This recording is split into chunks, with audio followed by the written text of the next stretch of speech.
Bonjour, mon nom c'est Nathalie Sabourin. J'anime des groupes de co-développement pour des leaders entrepreneurs.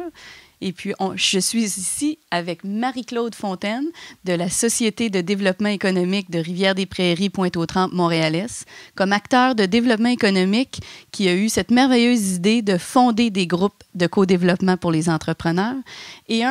Et un participant des groupes de co-développement, Jean Plouffe, fondateur de la firme très dynamique de la région, Wolf Tribe Design, qui se spécialise en communication et en graphisme.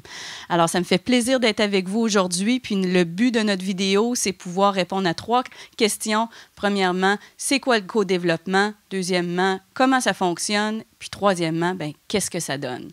Alors, ma première question va être pour toi, Marie-Claude. Comme acteur de développement économique, qu'est-ce qui vous a amené à vouloir créer des groupes de co-développement? En fait, au départ, notre organisation souhaitait répondre à 3 enjeux rencontrés par les entrepreneurs. Le premier était d'accroître le développement des entreprises et d'hausser la compétitivité de celles-ci dans l'Est de Montréal. Le deuxième, en fait, était de bonifier les méthodes de gestion de nos entrepreneurs et les amener à innover continuellement dans leurs pratiques d'affaires. Et le troisième enjeu était de briser l'isolement des entrepreneurs, créer des réseaux d'entraide pour mieux les outiller dans leurs pratiques de gestion.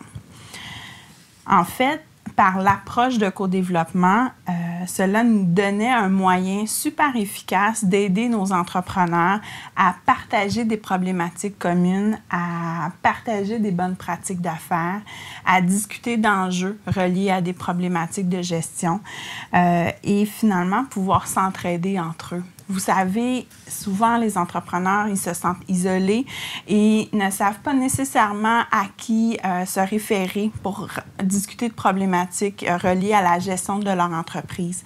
Donc, l'idée de regrouper des entrepreneurs ensemble pour qu'ils puissent s'entraider entre eux, c'était ça notre objectif premier, pour qu'ils puissent trouver des solutions par eux-mêmes puis pour eux-mêmes.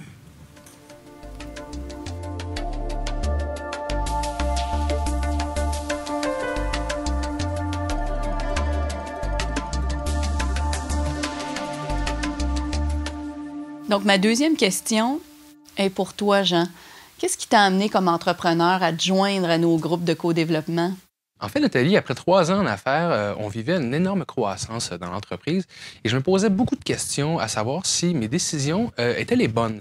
À savoir aussi s'il y avait d'autres entrepreneurs qui vivaient les mêmes choses que moi dans le contexte de mon entreprise. Donc, je voulais trouver des solutions pratiques à ces problèmes-là en ayant vraiment l'avis et l'opinion de ces gens d'affaires-là qui sont en fait dans la même situation que la mienne. Aussi, je voulais me créer un nouveau réseau de contacts basé sur des liens de confiance et d'entraide.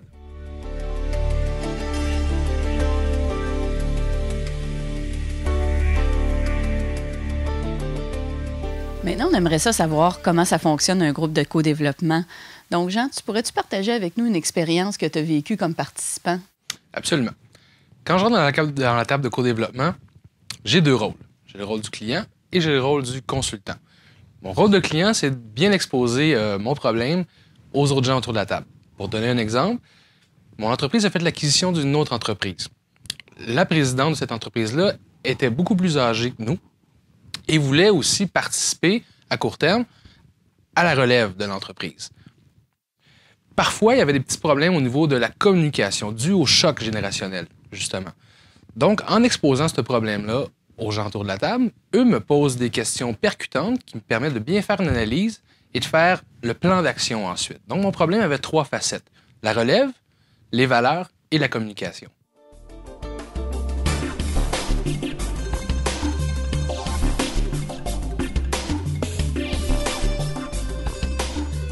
Oui, je me souviens bien de cette expérience-là, Jean. Quand tu étais arrivé, dans le fond, le problème, c'était comme un gros problème. Puis à travers le questionnement de tous les participants, on a vraiment réussi à mieux comprendre qu'est-ce que tu essayais de faire, puis vraiment cibler ton objectif. Puis après ça, les gens, à travers leurs suggestions, leurs conseils, leur partage d'expériences passées, t'ont donné toutes sortes d'idées pour passer à l'action. Puis tu étais sorti de cette rencontre-là avec différentes choses que tu voulais faire. Donc là, c'est toujours ce qu'on se demande. Est-ce que tu as vraiment passé à l'action? Ben oui, en fait, dès le lendemain, j'étais très motivé à régler le problème avec cette personne-là. Donc, j'ai pris les recours pour cela. En fait, j'ai rencontré cette personne-là. On a pris entente pour régler nos problèmes de communication. Donc, les gens m'ont vraiment aidé à établir mon plan d'action.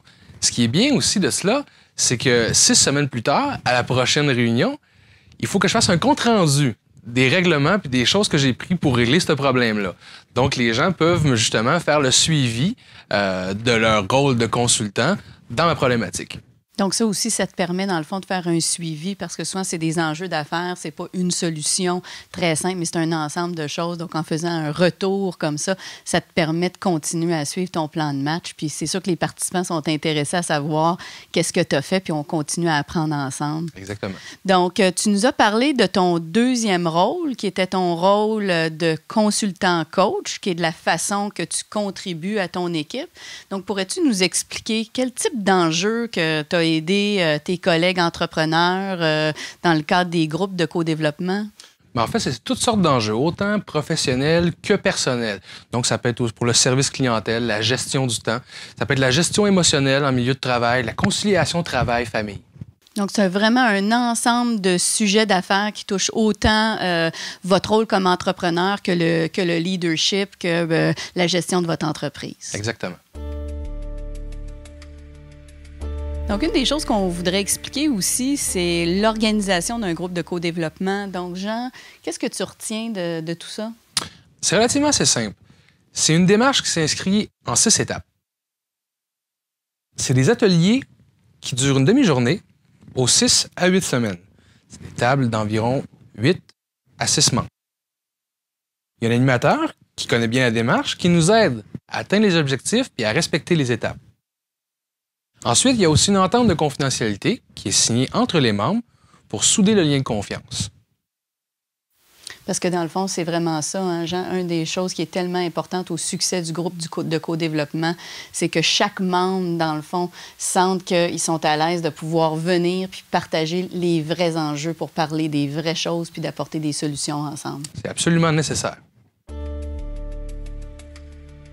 Donc, pour le mot de la fin, c'est quoi la valeur du co-développement pour les leaders entrepreneurs? Tout d'abord, pour toi, Jean. En fait, moi, ce que j'en ressors de ça, ça m'a appris à développer mon leadership positif. Ça m'a appris aussi à trouver des solutions à mes enjeux. Et surtout, ça m'a appris à écouter. Ça, c'est très important. Et finalement, j'ai effectivement réalisé un de mes premiers objectifs qui était de me créer un réseau de contacts basé sur la confiance.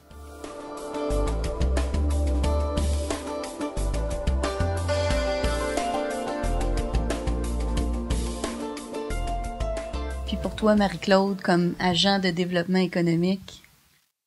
Mais en fait, je pense que ce que ça apporte aux entrepreneurs ou ce que ça permet aux entrepreneurs, c'est d'être mieux outillés, d'être plus performants à titre de gestionnaire d'entreprise, de partager aussi des bonnes pratiques d'affaires entre eux. Je pense que ça, c'est une plus-value du co-développement. Je pense qu'en bout de ligne, ça va les rendre plus performants, plus outillés, puis ça va faire de nos entreprises des entreprises beaucoup plus compétitives. Donc, je pense que ça a une valeur ajoutée autant pour les entrepreneurs personnellement que pour nos entreprises.